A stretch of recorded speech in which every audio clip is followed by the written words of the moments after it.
Okie dokie. We're going to get into some gear review.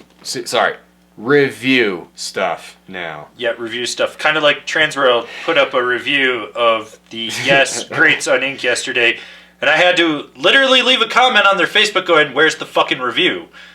I mean, it was catalog regurg? It wasn't even catalog regurgitation. It was specs from the catalog or from Evo's website or whatever it was, and one blurb. This board was good. Something like that. That's pretty much what it was from their tester. Right.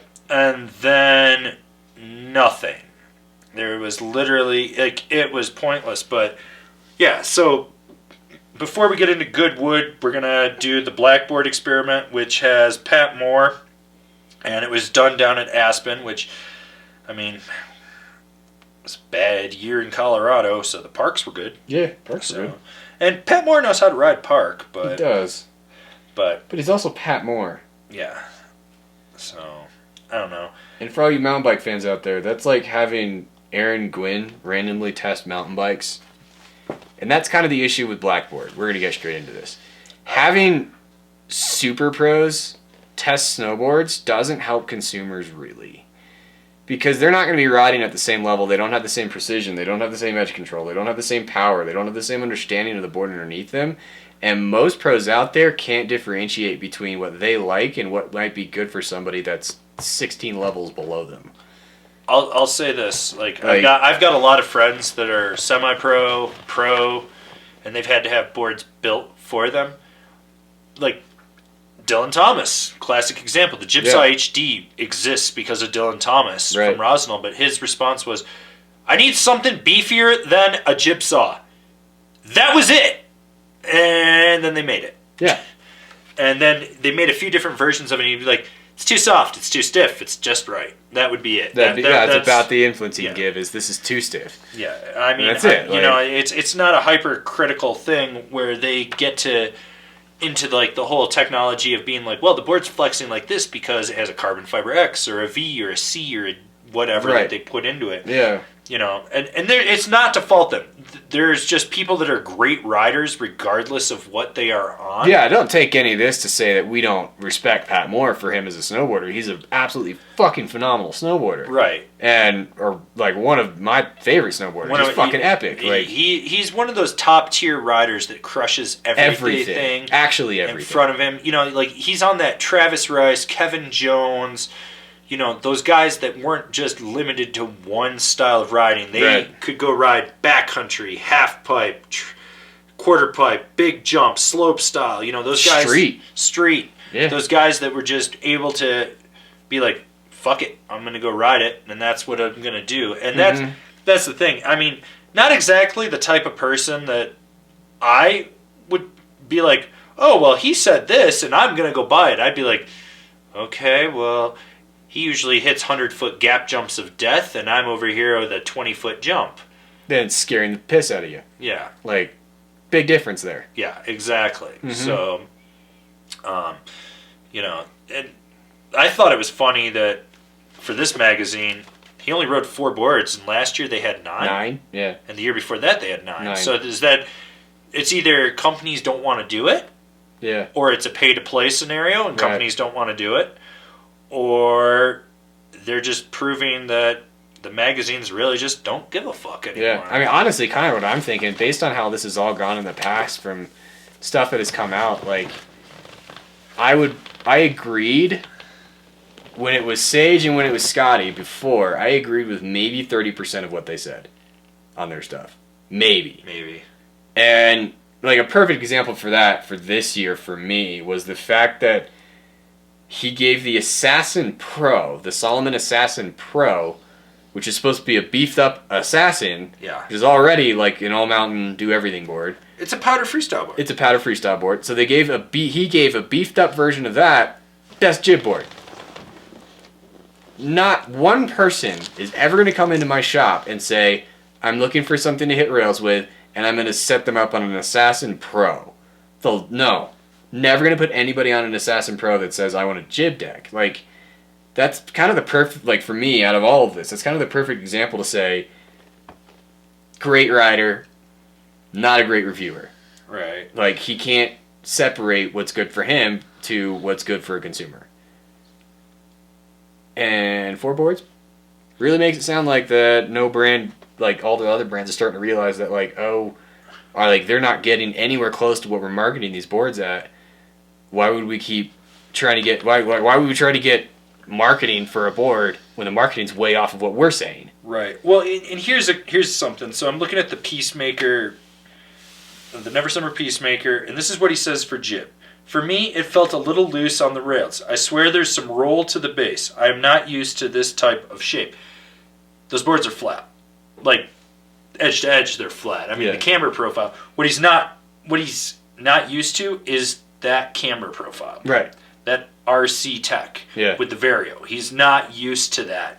And, I mean, this is Dylan Alito's pro model. So, Dylan rides a lot of street. Mm-hmm. And that's what this was designed for, was riding street and jibbing.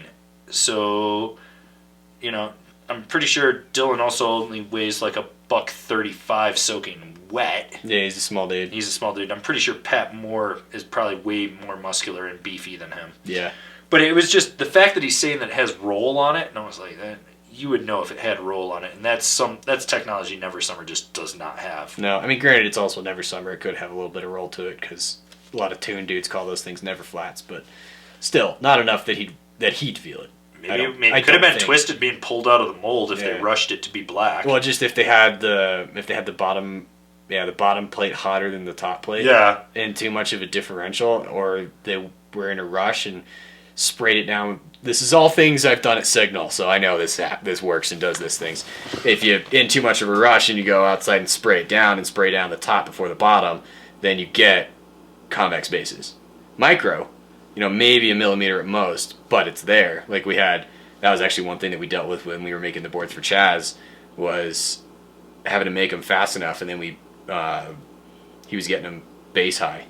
So we were having to cool them down too quick and essentially make them edge high. He preferred them edge high over base high if they were going to be high at all. So, but anyways, so that could be what it is, maybe. I mean, it's coming out of Never Summer. It's not like they have the most accurate manufacturing. No. Well, this is the thing that blows my mind. Is so for carve, he says, this board rolls edge to edge really well, but as far as really holding a carve, I think that the lifted contact points kind of drop the score. It has a loose feel and is a really soft board. It was pretty fun for jibbing around the mountain. But then you go over to tranny and he's like, I thought it rode pretty well in the half pipe. Conditions-wise, it was super soft and probably the perfect snow conditions for this board and this shape. It rolled edge to edge really well and held the edge once you were on it.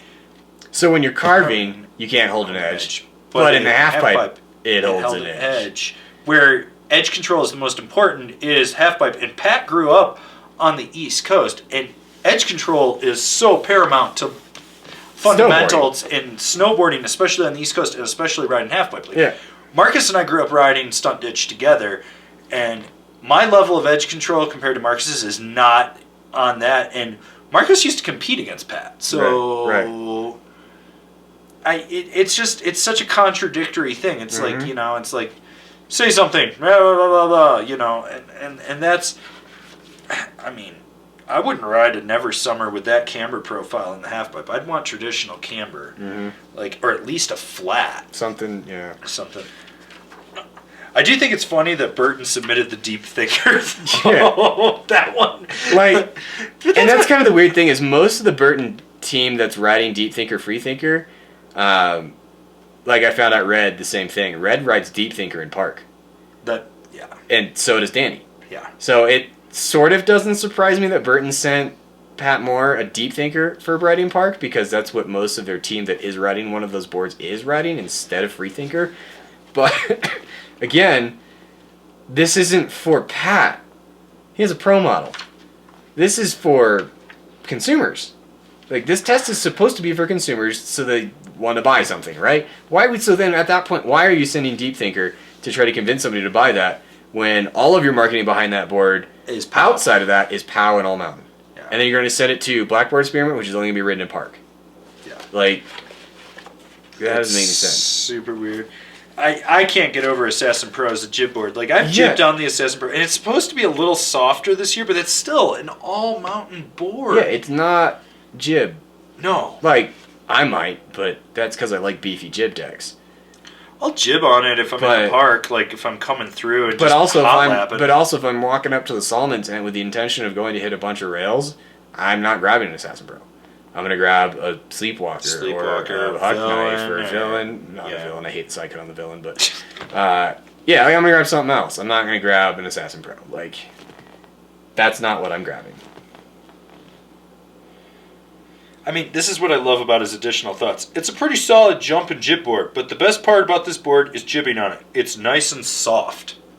It's not. It's soft for you. Not a soft board, though. I mean, it's got soft tips. Yeah. And then, I mean, the fact that the DC 156 was best jump board and best overall board doesn't surprise me. It's traditional camber. It's a twin. It's Mons Royland's board, which, I mean, he's a slopestyle rider. Pat was a slopestyle rider. It makes total sense. Yeah. But, that's one board I need to get on at some point. Agreed. And just go balls to the wall at copper with it and see what happens. Which, yeah. But blackboard, I mean, I don't know. It just leaves more questions than answers. And the sad thing is I see people being like, I'm going to buy this. And I'm just sitting here thinking, oh my God, do you know anything about snowboards? No, you're probably going to hate it. And it's the same guy that comes in the shop and is just like, this thing fucking sucks. Well, it sucks because it's not the right board for you. And you took the advice of a magazine. Their job is just to sell boards to you. It's like, I don't know, man. Yeah, I was not. The very first info that I heard from Blackboard of the whole thing, the whole concept of bringing back blind board testing, I was pumped on, and then it just has fallen completely on its face. It just hasn't produced anything of value. Right, and I mean, there's part of me that's like, I miss the old Goodwood when it was blank. Yep. But we've hit a point now with camber profiles and side cuts, you can look at it and go, that's this, that's this, that's this. I know, it's not a reality anymore. Like, I was thinking the same. Like, it'd be cool if we could get blank boards to test, and, anybody that says that we're biased based on brands, we could maybe get rid of that, but at the same time, like, we play a game in the shop and we're super bored where you close your eyes and somebody hands you a board and I can tell you what it is. Like, you guys really do that? Yeah. I don't even need my eyes to tell you what board I'm looking at. Like, yeah. And you can't get rid of it. Like, you can't get rid of that stuff. You can't get rid of tip shapes and camber profiles and side cuts. Like, there's nothing else to minimize outside of graphic. And yeah, like, so you can't do blind testing anymore if you know the industry. No. And that's the thing is, like, you can pick up a board and be like, if you flex it, you're like, blind, you're like, that's American made.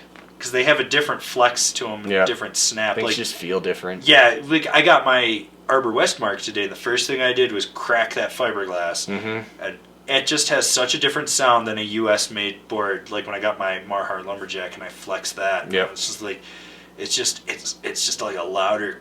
I need to audio record me flex testing and cracking.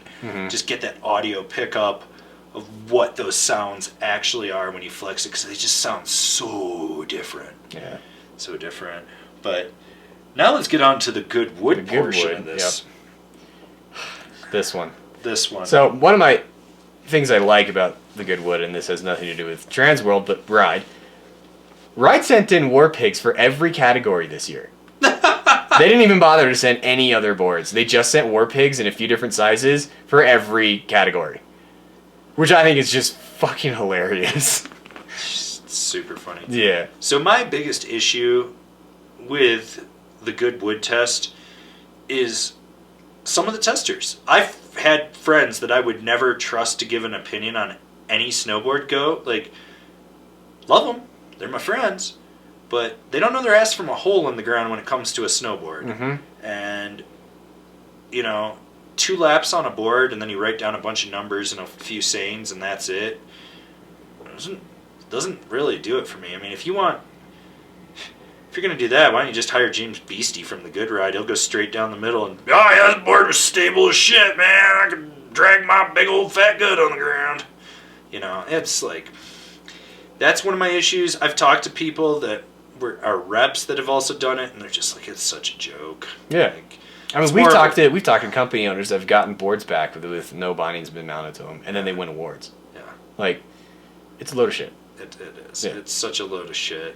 And I always think back to the time Smokin' won their first Goodwood Award, and then wasn't invited back the next year because they didn't pay to advertise in the magazine. Yeah. Like, it's shit like that. Like, you have to pay to play for Goodwood, where you're probably not going to win something if you don't have an ad. And then, on top of that, like, one of the ones that bothers me the most is that, sure, there's going to be chicks out there that want to ride men's decks, but 99.9% of women shouldn't be on a men's board, so why are you allowing the women to ride men's boards for Goodwood? Well, I mean, I understand where you're coming from, but in all defense, the Bogart is a super soft board, and a woman could ride it. It just comes in bigger sizes. It's the width, though. Yeah, that's the big one. Like, yeah, like, and I guess some of the Mervins that have won, like the TRS one, I think last year. That shouldn't have been there. And that shouldn't have been, like, and granted, that does come in narrows. It does come in. So there's at least some viability to that cold brew this year. Again, it does come in a narrow couple sizes. I wouldn't put any women on that. But again, yeah, like unless they're one of that 1% of females that's just burly. Yeah, enough. if you're a Sam Squanch, but at that point, you know you're going to be riding a men's board, so you just go look at the men's reviews. Like, and that's kind of the thing is Goodwood is not for the educated.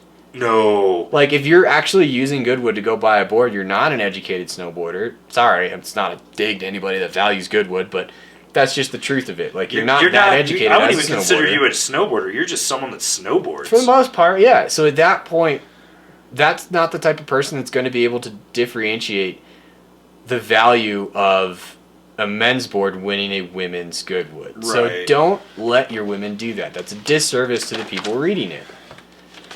Yeah, so, I don't know. There were some weird winners this year, too. Yeah. It was kind of there was a lot of like full directional stuff for the first time in like ever. Well, I'm looking at like the Park Awards, yeah, and DOA's on there, which the board's just not that good. No, it's not as good as it's all made out to be, and it shouldn't be winning Park Board. No, that's an all mountain board. It's an all mountain Charger. It's a little bit beefy. Like, I mean, I just think that the Outsiders is so much better. Oh, it's so much better. The Mercury is so much better. Yeah. But, you know, like I see, so like the Yes Greats on ink, I got a couple laps on it. It's got redesigned. It's not enough for me to form a full opinion on it. I need to go get it for a full day.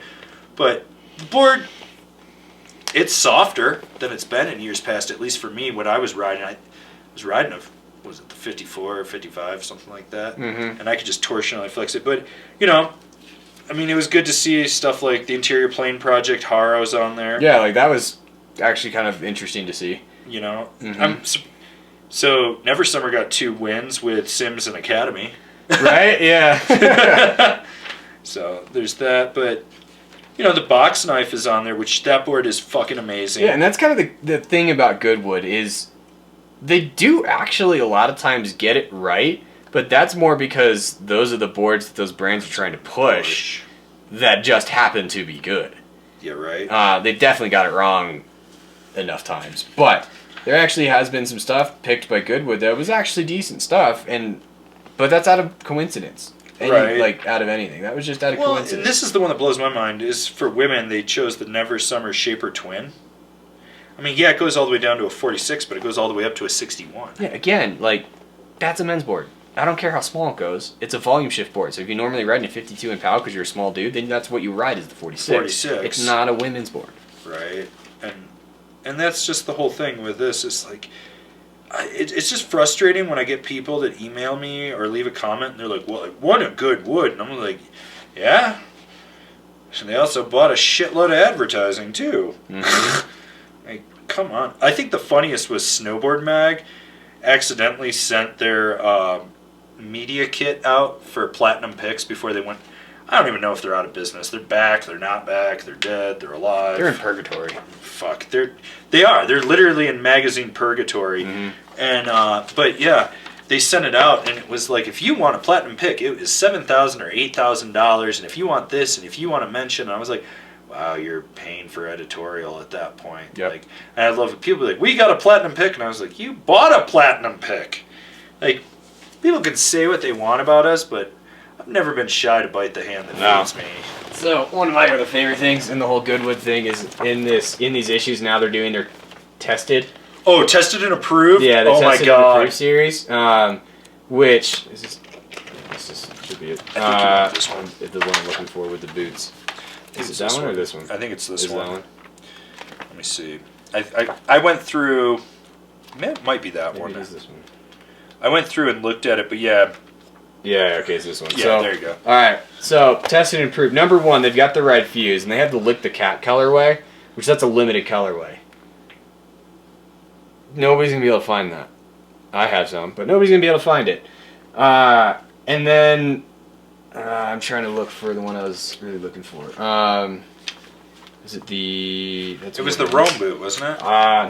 Yeah. It was Rome or 32. I think it was the Rome. Yeah, Where it was the Rome boot. Or maybe it was the Vans boot? No. Oh, well, there's the Vans boot, which... So they have their rad and bad for all of the stuff that they go through in their tested whatever.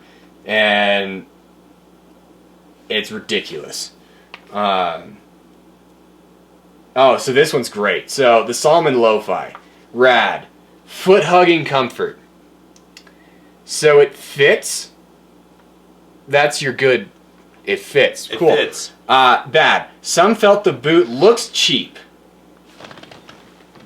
Let me. That's the bad part. Is it looks cheap. Yeah. Good job. Oh, and then the Solomon Ivy, I think, was one of my other favorites. Is that one of them? I think it was the Ivy or Kiana. Might have been the Lush. Lush. I don't know. It was basically didn't fit some people. Oh, that was the bad. Yeah. Okay, so the women's lash Melancon. Desiree. Traditional laces are simple and reliable. Rad. Bad. Required a bit of a break-in period. All boots have a different break-in period. Every foot has a different break-in period. Like, I can break a boot in maybe 15, 20 days of riding. Yeah. But I also buy the stiffest boot that they make, you know? Right. Yeah, it's, let's see, where's the other one? There's a good one. The rad and bads are just, they're, like, one of them was, and I forget which boot it was now, but one of them, basically, the rad was, it's soft, and then the bad was, it's soft. It's like, oh, those are the same thing, guys. Good job. Okay, here's one. So the Burton Felix boat. Rad. Stiff, durable design signals a long lifespan ahead of them. Bad. Some testers noted foot aches and pains after a long day. That means your boot doesn't fucking fit. Yeah, that's all that means. That means you have poor arch support in there, and just there's a reason I did Boot Fit Month. So it is Rome. So it's the Rome Guide R SRT. Rad. A versatile and flexible boot. Bad. Not for those seeking stiffness. So your rad was, it's a soft boot, and your bad was, it's a soft boot. Is it a good thing or a bad thing, guys? Okay, so here's one for you. The K2 Formula C. Rad. The carbon fiber in the chassis makes for a responsive driven personality. Cool. That makes sense. Bad. Some testers reported snow buildup underneath the snap-on footbeds. There's literally a ramp that pops up for when you have to tighten your bindings down, then it locks back in place. If snow is building up, you don't have it locked down. Yeah. And then, now here's the Arbor Hemlock, one of Kevin's bindings that he's reviewed a bunch of times and he likes. Yeah, love. Rad. Asymmetrical high backs come pre-rotated 5 degrees for a comfortable and ergonomic stance. Okay, some people like that. That's cool. Bad. In some cases, snow would get lodged underneath the footbed. Once again, that's a locking footbed. What the fuck are you guys doing that the footbeds are building snow up? I've ridden K2 bindings for over a decade. I have owned more pairs of Formulas and Indies than probably anyone you will ever meet. Yeah. I've never had my ramp ever build up with snow unless I was changing the stance in fresh snow or it was a demo day and I was just in a hurry. And even then, pick it up, flick it out, slap it back down, and go about it. That just makes no sense. Another good one is the Adidas boot. Rad. Performance that matches its sporty aesthetic. Sure. Bad. Some question the sole's durability. Okay. Except, though significant degradation wasn't noted. So, some people were like, dude, I don't know if this sole's gonna last. But there was zero evidence that the sole wasn't gonna last. So, Like, they're just digging for something to say because they can't come up with anything. Here's one from the Burton Lexa. Sturdy as an old Ford truck. Rad. Bad. Heel cup isn't adjustable. Well, it's a unibody construction. Why would the heel cup be adjustable? They come in 3 sizes. Right. Actually, 2 with women's, I think, right? Not 3. There is 3. Large. They do. Okay, there you go. Solomon Kiana Toast Focus Boa. Rad. A dual boa system makes on-hill adjustments a breeze. Sure. Bad. Maybe a tad too narrow for wide feet. So the boot doesn't fit every single foot. Well, no shit. No boot fits every single foot. Yeah, no. Oh, here's another one. The Ride Hera. Might be too soft for somebody searching for an aggressive boot. Cool. That's why companies make more than one boot. Okay, so here's one from the Burton Malavita. Rad. When unstrapped, ankle straps fall open and out of the way for easy entry and exit. Yeah, so did the Formula Cs. Bad. While said to be minimal, one tester reported undesired pressure points from high backs. That sounds like he's either got a low cuff boot or he's in the wrong size binding. Kevin, you're blowing up. Yeah. Is that Ashley? Yes, it is. Well, do you need to answer? I'll call her back in a sec. All right. Yeah. This is my issue with Goodwood, and people are gonna. I've dealt with this for so long. When I was on the shop floor, people would be like, "Well, it's got a good word, blah blah blah." They wouldn't just give that out. Yeah, they would. They'll literally give that to anyone. Like, that doesn't mean anything. We were pressured for years to do awards, and so I did it, and I hated every minute of it. And people were like, then they pressured me to give them the logos for the awards to put it in their marketing, and I'm just like, what? It just doesn't fucking matter. That's why we do top 5s. I'm just like, yep, made a top 5 for this. That's all you need to know. Yeah. There you go. It's such utter fucking bullshit. Yeah, it's ridiculous. Like you just, especially with the boots. You can't review boots. No, you just can't. You can't. Everybody fits into a boot different. Everybody flexes a boot different. Anyone that does boot reviews should be throat punched. That's why I know people keep asking us to do boot reviews. We're never going to do them, but I think what we'll do is a whole boot tech breakdown where we won't put it on. We won't review it. We'll be like, it has this feature, it has this, it's recommended for this. I would put this type of foot in here. Yeah, and like one of the ones we're going to do is I have a set of tuck knees coming to me.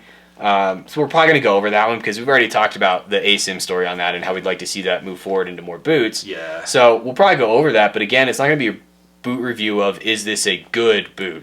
We're just going to be talking about some of the tech that's on it. If anything, we'll just do an explained video for what ASIM lacing is and break it down. Exactly. Like that's kind of the stuff if we ever, when we do boot stuff, that's the stuff it's going to be. Yeah, boot reviews are so fucking pointless. Yeah, you can't. I love people that are like, "Is it comfortable?" I don't know. It's your foot. You got fucking screws and plates in your foot. I don't know what's comfortable to you. Yeah, like you come into the shop, and I mean that's one of the ways that I teach people to know whether or not they're going to get a good boot fit is go in there and ask the shop kid, "What's your best boot?" And if his answer is anything other than the one that fits your foot, then you're not going to get a good boot fit. If he walks over to a boot and says, "This one," then, well, he's wrong. He's an idiot. Like, at that point, no, you can't get a good boot fit from that guy because he doesn't know what he's doing. Because the only best boot is the one that fits your foot. Your foot. So that's kind of where we got to leave that. But, like, Blackboard, Goodwood, who gives a fuck? Yeah.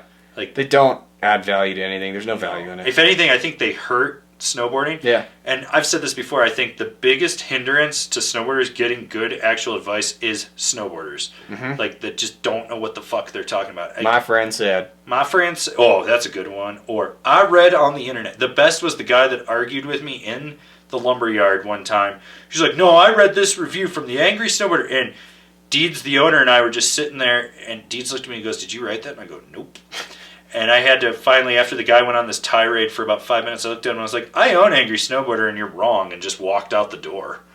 I was like, I'm not even going to deal with it. But it is literally one of the most frustrating things when you have so much love and you just knowledge and understanding for gear, and that's just what you want to do, and you get that bad advice, and people just, and you see it out there. That is why I have such issues with so many other review websites. Mm-hmm.